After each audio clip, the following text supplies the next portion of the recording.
Welcome to Course 3, Unit 7, Lesson 7. What is owner's earnings? Up until this point in the website, we've talked about net income, and then whenever we divide up the net income by the number of shares a company has, we call that earnings per share, or the EPS.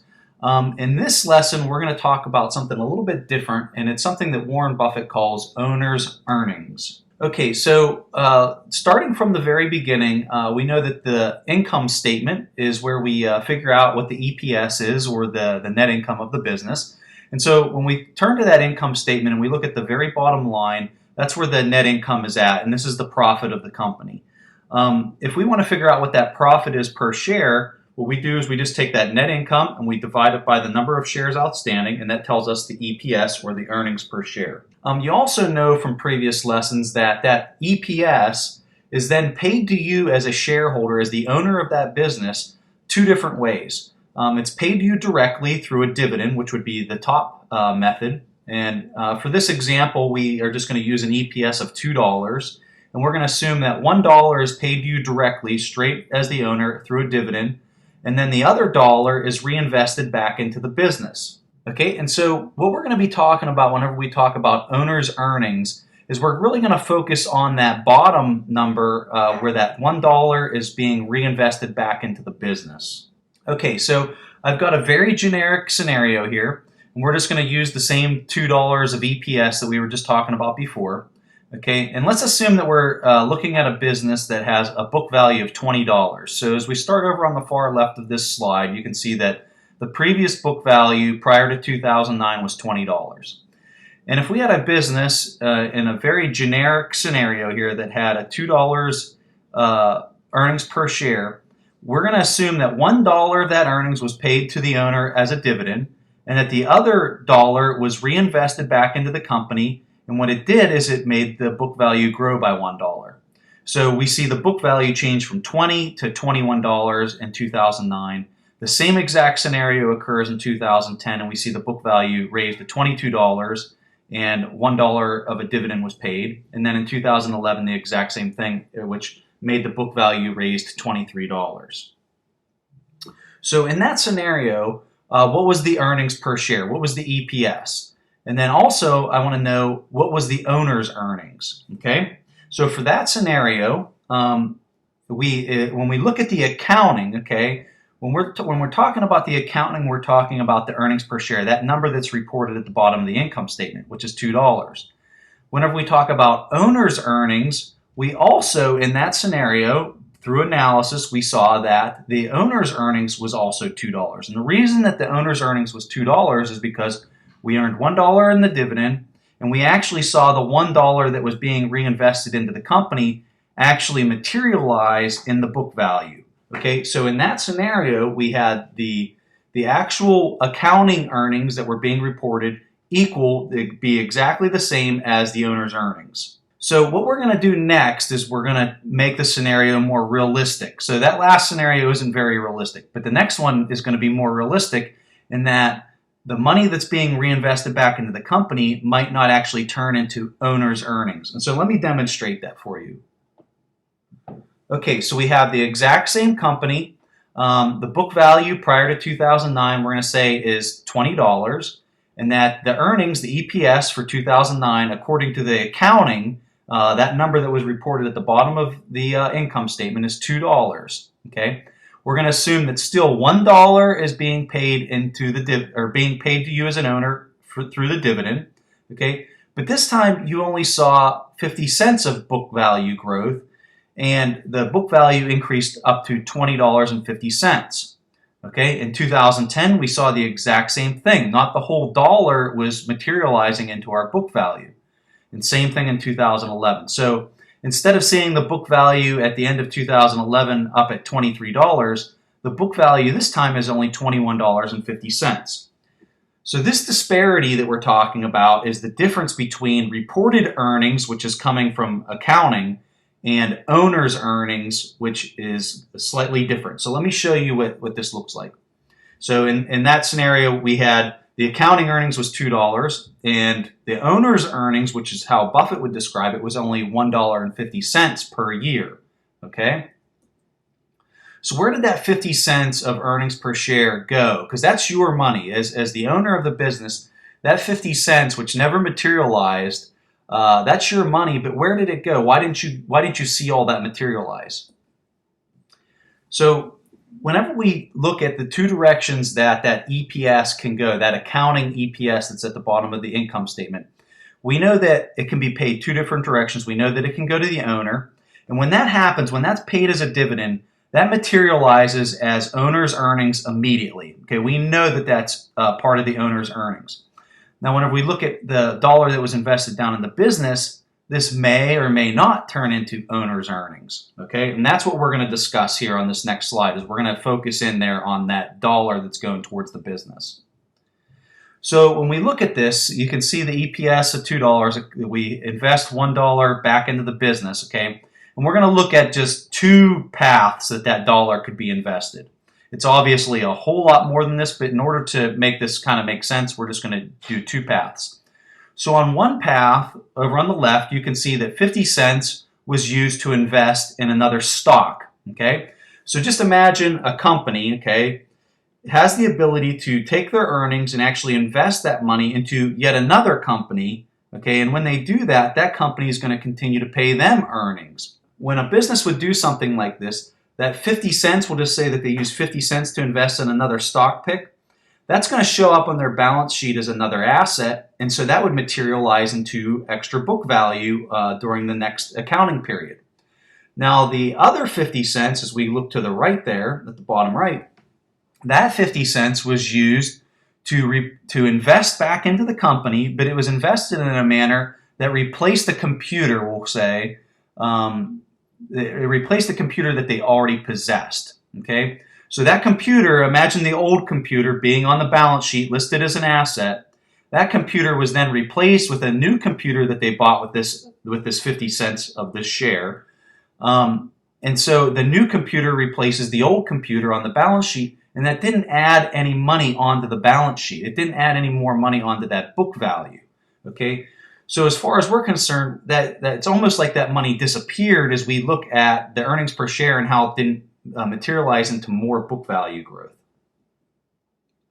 So same concept, but I have it color coded here. You can see how the dollar that was paid to the owner as a dividend is green, so that's our owner's earnings. When we go down to the dollar that was invested into the business, only half of it turned into owner's earnings. That money that was invested in the stock pick, that was additionally added onto our balance sheet, okay, where the 50 cents that was invested in the new computer, the old computer was taken off the balance sheet and discarded, and the new one was purchased and put in its place, and we didn't see any book value growth based off of that.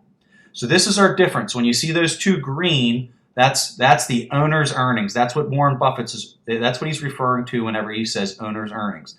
The 50 cents that comes off, you could maybe call that the company's earnings because that's not something that you actually saw materialize. So now that you understand the basic concept of what owner's earnings actually represents and what that terminology means, let's go ahead and try to do this for a real business, and we're going to use Walmart in order to exemplify this. Okay, so here's Warren Buffett's quote on owner's earnings.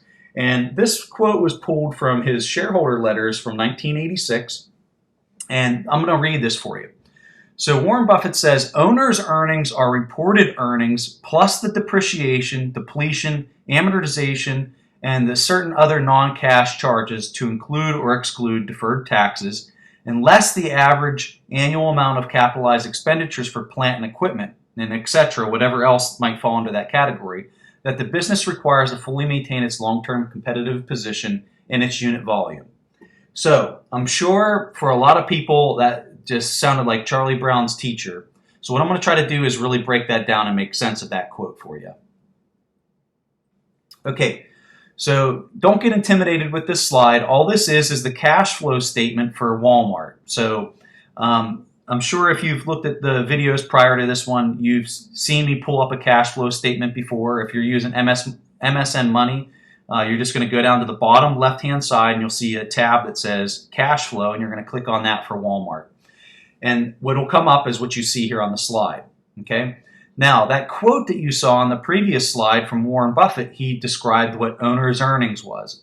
And so what I've done is I've broken it down into kind of an equation there for you on the right-hand side. So as we focus in there on the right-hand side, you can see it says owner's earnings equal net income plus depreciation plus amortization and all those different categories minus the capital expenditures, okay? And the deferred taxes can kind of go either way depending on how it's listed. So as we look at all those items right there, one of the advantages that we have today that Buffett didn't have back in 1986 is the cash flow statement.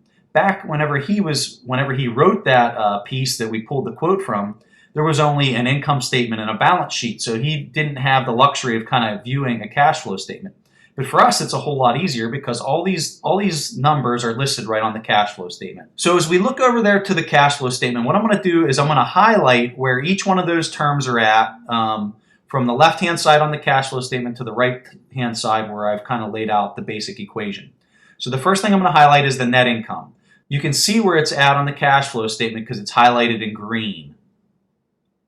Okay, now when you look at the depreciation, you can see it's on the next line down, and it's also highlighted in green now.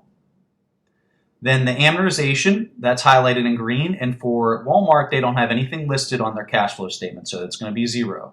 Okay, our deferred taxes. Now this one's a little bit trickier, and you can see I highlighted this one in yellow, and the reason I highlighted it in yellow is because sometimes it's positive, like in 2012 and 2011, and then when you look in 2010, it's actually a negative number. And then you have the non-cash items, and you also have changes in working and capital. And so I'm going to highlight both of those in green, and you can see that the changes in working and capital can also be a plus and a minus, just kind of like our deferred taxes. But all of those items are listed right there, and they're all summed up, which is great. We don't even have to do the math for that. All those are summed up right there under the cash from operating activities, which I now have highlighted in green, okay? So that's really the overall, all those things that are listed there all turn into that one line at the bottom there where it says cash from operating activities. That's the thing we want to focus on, okay? Now, the thing we have to subtract out is the capital expenditures, okay? Now, capital expenditures are those things that we're spending money on as a business in order to sustain our operations. So if we were going to go purchase stock and it's a new asset that's going to create a new stream of income, that's not going to be listed under capital expenditures. Only things that we're currently using in order to produce current income streams is what's listed under capital expenditures. So that's why we're going to be subtracting all of that out from that operating activity cash that we have right above it. Okay, so to simplify that equation, we can see that I have everything kind of fogged out there, and you can see that the two numbers that really mean a lot is that cash from operating activities and then the capital expenditures. And what we're going to do is we're just going to take the difference of those to come up with the real owner's earnings opposed to the EPS that's being reported on all those top level pages and things like that. So let's compare Walmart's accounting earnings that's being reported at the bottom of the income statement versus that owner's earnings that we just showed you the little formula for. Okay, so I've kind of fogged out all the numbers here, and I'm just showing the numbers that you need in order to account for these things. So the first thing that we're going to do is we're just going to calculate the number at the bottom of the income statement from the cash flow statement. Okay, and in order to do that, we're just going to look at the very top number, which is our net income, and that comes straight off our income statement. Okay, that's that bottom line number at the bottom of the income statement. So that number you can see is listed, and then I have the number of shares diluted, which I pulled off of the income statement, listed underneath of that.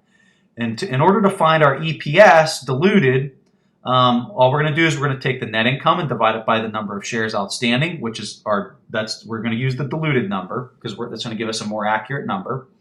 When we divide those two, that gives us our EPS diluted. And this is the number that's the accounting number. This isn't the owner's earnings. We're going to do that next. Okay, so as we go through this for Walmart, you can see 2012 we had 4.71, all the way through 2008 where it was down at 3.23. Okay, so all of that you should have already known from all the previous lessons. Now what you haven't done yet is the owner's earnings. So in order to do this, we go to the cash flow statement, and you can see I have the top number there is the cash from operating activities, and I highlighted that in yellow right there for you to see. And then right underneath, you can see we have the capital expenditures, which is now highlighted in yellow. And what we're going to do is we're just going to take those two numbers and we're going to find the difference between them, okay? Now you can see that the capital expenditures are already listed as a negative number, so I guess you could technically say we're going to add them together, but all you're doing is you're finding the difference between those two numbers if they weren't listed as negatives on this particular sheet. So when we do that, we come up with 10,745 for year 2012, all the way through 2008 where it's 5,705. Now, those numbers are obviously billions because we've dropped all the zeros off of them, but that's going to give you that difference right there is your owner's earnings, okay? And in order to figure it out per share, we're just going to divide that difference by the number of shares diluted, and then at the bottom you can see we have the owner's earnings diluted, which for 2012 it was $3.09, and down to 2008 where it was $1.40. Okay, so let's put these two numbers right next to each other. Let's look at the EPS that was the accounting number, and then let's look at the owner's earnings EPS and see what we came up with. Okay, so here's that right now. At the top we have the accounting earnings, and underneath of that we have the owner's earnings that we just calculated.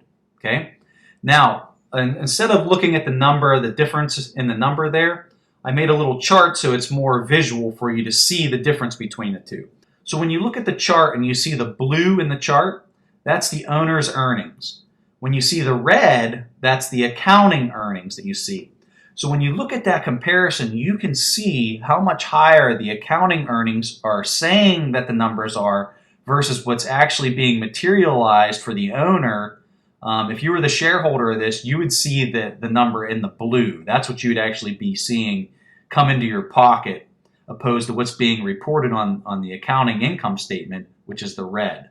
So that's a pretty significant difference when you look at that. And this is why Buffett places so much value in this calculation and understanding what owner's earnings is, because he knows as a shareholder that's what he's actually going to see opposed to what's being reported. So let's make this really fun. Okay, on the top we have the accounting earnings and then we have the owner's earnings underneath of that. Now what I'm going to do is I'm going to show you what actually materialized during that period from 2008 to 2012. And in order to do that, I listed the dividend, which you can see right there. I have an arrow next to it. You can see the dividend during that time period, and then you can see the change in the book value during that period. And all I did is I added up those two numbers, okay? And then you can see I totaled them for each year. So for like 2012, the total for the shareholder was $2.83 because they had $1.37 in the book and they had $1.46 paid to them in a dividend. And so what I did is I added up all of those dollars that you would have received as a shareholder if you owned Walmart from 2008 to 2012. You would have received $11.54, either indirectly paid into the book or paid directly to you for owning those shares, and that money was paid to you as a dividend. So what I find really interesting here is look at the very top number where we had the accounting earnings. If we were going straight off that EPS, we would assume that we'd be paid $19.93 if we would have owned if we would have owned one share of Walmart throughout that time frame. Then, as we take a step down and we look at the owner's earnings, which we calculated off of the cash flow statement, we'd have a much lower number in that we would have only received $14.05 because a lot of that money would have been paid to sustain operations. Because when you think about Walmart, they've got an enormous inventory, they've got enormous number of buildings. All those things require a lot of capital, and it's a lot of capital that's going to be reinvested back into the business just to sustain operations, not to grow. Okay, so that's why you're seeing that decrease. But what you actually saw materialize as the shareholder is what's down at the bottom, and that's the dividend and the growth in the book. And that was only $11.54. Okay, so this is pretty interesting to look at these three different lines here and see what the owner actually received versus what you would have calculated versus what was being reported. So as we look at this and we understand Buffett's opinion on goodwill and a couple other things, we can see why Buffett likes to minimize his net tangible assets. And this is the reason why. Tangible assets will most likely need replaced or maintained. It's like that computer. It's like all the inventory. It's like the buildings for Walmart. All those things need maintained. All those things need to be replaced. And what this means is a decreased amount of owner's earnings. So what's the point of all this is what you're probably asking. Okay, why are you telling me this now, and what should I take away from this? How can I use this to my advantage? So I have a lot of points here, and I'm going to try to go through these as quickly as possible. There's a lot of people on the internet that treat Buffett's description of owner's earnings like it's the holy grail of value investing. And to a certain extent, it kind of is, because you're actually calculating what you're going to receive opposed to what's being reported. I think that owner's earnings is very important to understand, but as far as understanding his calculation and getting into the intricacies of that short-term look, I'm not convinced of that. I believe that understanding the concept of owner's earning is more important. So if you understand what owner's earning is about, that's what's important. Not necessarily maybe doing that particular calculation. Because as you saw on the last slide, or the last two slides, what we calculated was actually a little bit different than what we actually saw materialize from the dividends and the book value growth.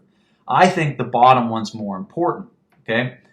Remember, the actual owner's earnings is two things. It's that book value growth and it's the dividends. That's what owner's earnings really is.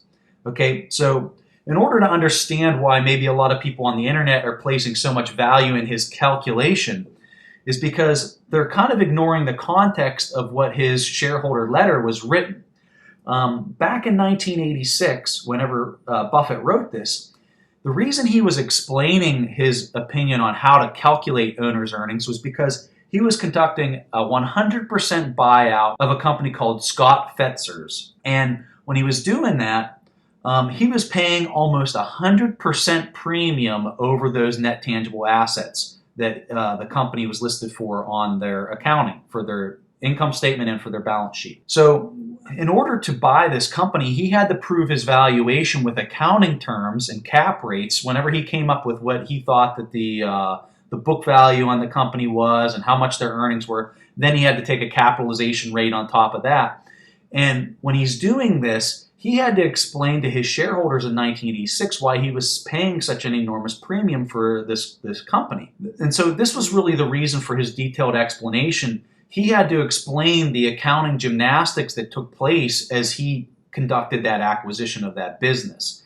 So I think that whenever people take a step back and they look at the context of why Buffett was explaining that really in-depth owner's earnings calculation, it was more in an effort to show his shareholders why he had bought that company, and this was during an entire 100% acquisition of another business. So here's my recommendation, okay? Understanding that calculation is great. You have to fully understand the difference, though, between owner's earnings and accounting's earnings from a general standpoint. What I was talking about at the very beginning of this briefing is what you have to understand. You have to understand that all that EPS isn't going to necessarily materialize into actual earnings into your pocket. So that's my first recommendation, is that you truly understand the difference between accounting earnings and owner's earnings. That's what I think is important, just understanding that difference. The second thing that I'll tell you is to continue valuing your companies based off of the book value growth and the dividends, because ultimately, at the end of the day, if that company invests all the money that's being put back into the company, well, you're not going to see the book value grow. So you're going to immediately see that trend, especially if you're buying a stable company, which is mandatory for all of this. If you're buying a nice stable company and you're not seeing their book value grow, well, that tells you immediately that the only money that's actually going to turn into owner's earnings is your dividend. So I think that you're going to be well off by just sticking to your estimates of how much is the book value growing, how much are they paying a dividend, how much is reasonable into the future. Okay, the third thing, when you're assessing the future earnings of a business, ensure that your estimate is going to remain stable or increasing from what has happened in the past. So after we're done with the fourth point, I'm going to show you exactly what I mean by going to MSN Money and pulling up Walmart, and I'm going to show you what that third recommendation is talking about. And then the fourth recommendation, I think that if you're buying a company, you need to check that cash flow statement quarterly when those earnings are reported to ensure that the ratio between that operating activities and your capital expenditures remains intact. So for Walmart, we have a real good idea. If you remember that graph that I showed you, When we looked at that ratio between what was being reported and what was actually occurring, we have a pretty good idea of how Walmart operates and how much capital expenditures they need to use in order to maintain their business and also grow. So when you look at that, you need to make sure that that ratio between those two numbers is remaining intact. And I'm also going to show you that right now. So let's go ahead and do the third recommendation, and then I'll show you the fourth recommendation. So here I am at MSN Money, and in order to pull up Walmart, we're just going to type WMT and hit enter. Okay, and you can see here's Walmart. And the first thing that I said in the third recommendation was that you have to look at the company's future earnings, okay? So in order to get a brief idea of what their past earnings are, let's go ahead and pull up their earnings over the last 10 years. So in order to do that, I clicked here on the 10-year summary, and you can see this is Walmart's earnings per share over the last 10 years. So it went from 176 to 246, clear up to an EPS of $4.54 here in 2012. Okay, so we can see that growth, that trend in that earnings per share over the last 10 years. So let's look at what the earnings are going to be in the future. So in order to do that, we come over to the left-hand side here, right where my mouse is at, and we're going to go ahead and click on the tab titled Earnings. Okay, so when we look at the estimates for fiscal year 2013, we can see that the earnings are $4.90. Okay, that's higher than what they are in 2012. Then when we look at the earnings, the projections for 2014, the projections are $5.36. Now, that's among the number of analysts that are predicting this are 22 for 2013 and 20 for 2014. Now, what are the chances of those earnings actually coming into fruition? Probably slim to none that those numbers are actually going to turn out like that. But I would much rather see a forecast that's projecting positive earnings than something that's negative. So this is a great sign, and this is exactly what we're looking for as we look to the future and what the earnings might look like. So the next, the last recommendation, that fourth recommendation, was that now that you see that the earnings are projected to continue to increase into the future, now I think what you need to do is you need to go down and look at the cash flow statement. Okay, so let's click on the cash flow statement right here. Okay, and we're going to pull up, we look at right here from the annual. And what you're going to continue to do into the future is these cash flows continue to develop, and you're probably going to want to pull up the interim for each quarter. Okay, so you'd click right here on your interim. And you would continue to assess this line right here, the cash from operating activities, and you would compare that to the capital expenditures. You're going to constantly be comparing that ratio between those two to make sure that it stays in check. Now I'm going to caveat this. That ratio between those two is, for when you get into a more volatile company, Walmart's pretty stable. When you get into a little bit of a more volatile company, that ratio is going to constantly be changing up and down and kind of all over the place. But the long-term trend is what you're really looking for. You want to make sure that it's not continuing to decrease. You want to make sure that it's staying level or maybe even becoming more favorable. So there's a little bit of a demonstration on how you can implement the two recommendations that I had for you, recommendation 3 and 4, off of the final notes that I had for this lesson. So this concludes Course 3, Unit 7, Lesson 7, What is Owner's Earnings?